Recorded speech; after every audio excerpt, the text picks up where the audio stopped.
ویزای 1 ساله استرالیا. ویزای ما فقط بعد 5 ساعت آمد. پیج من رو فالو کن و این ویدیو رو بفرست برای کسایی که میخوان بیان استرالیا. امشب میخوام برایتون توضیح بدم که برای درخواست ویزا شما به چه مدارکی نیاز دارین، چقدر پول نیاز دارین، چند ساله باید باشین، چقدر زمان میبره جواب ویزای شما بیاد، شرایط تمدید ویزا چیه. ادامه ویدیو رو شما میتونین در کانال یوتیوب ما ببینین. لینک یوتیوب هم در بیوی ما هستش. چون زمان ویدیو خیلی زیاده من نمیتونم ویدیوی کامل اینجا بذارم.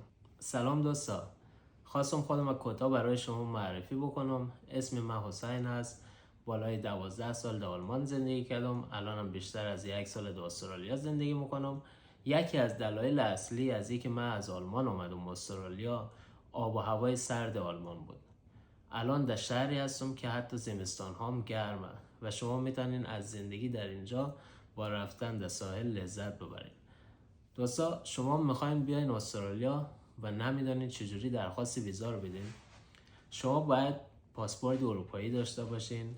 شما باید زیر 30 سال باشین. البته نه از همه کشورها، بعضی کشورها تا 36 سالگی هم میتونین شما درخواست ویزا رو بدین، مثل ایتالیا، فرانسه، دانمارک، بریتانیا و چند تا کشور دیگه. ولی بیشتر کشورهای اروپایی شما باید زیر 30 سال باشین. شما میتونین ویزای خود تمدید بکنین، ولی شرط و شرایط خودش داره. شما باید 3 ماه در فارم یا مزرعه کار بکنین، 3 ماه باید در بنایی کار بکنین، 3 ماه باید در رستوران کار بکنین، 3 ماه میتونین در بار کار بکنین. ولی دولت استرالیا برای اینا شرایطی رو تصویب کرده که شما باید در اونجا کار کنین. شما نمیتونین هر جایی که دلتان خواست کار بکنین به جز فارم. شما میتونین کارخانه گوشت هم کار بکنین. خیلی از شما در ما پیام دادین، گفتین من در استرالیا کسی رو ندارم، من تنها میخوام بیام، چی کار باید بکنم، از کجا شروع کنم، کجا باید برم، دنبال کار چجوری باید بگردم. دوستا، بهترین راه برای شما ایه که شما اینجا آمدین هتل نرین. شما برین هاستل، در اینترنت بگردین، ببینین بهترین هاستل شهر رو پیدا بکنین.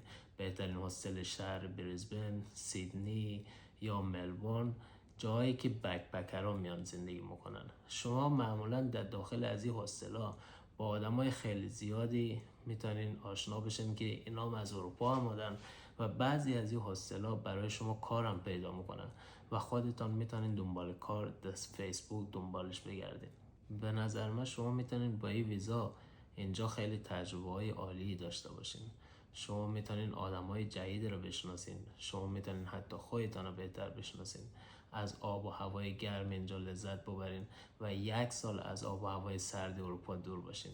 نهایتا اگه خوشتان نیومد دوستا، برمیگردین در همون کشوری که بودین و زندگیتان رو دوباره اونجا شروع میکنین. اگه شما خواستین بیشتر در مورد استرالیا بدانین، حتما شما میتونین در کامنت سوالای خودتان رو بنویسین و من خوشحال میشم که جواب شما رو بدم دوستا.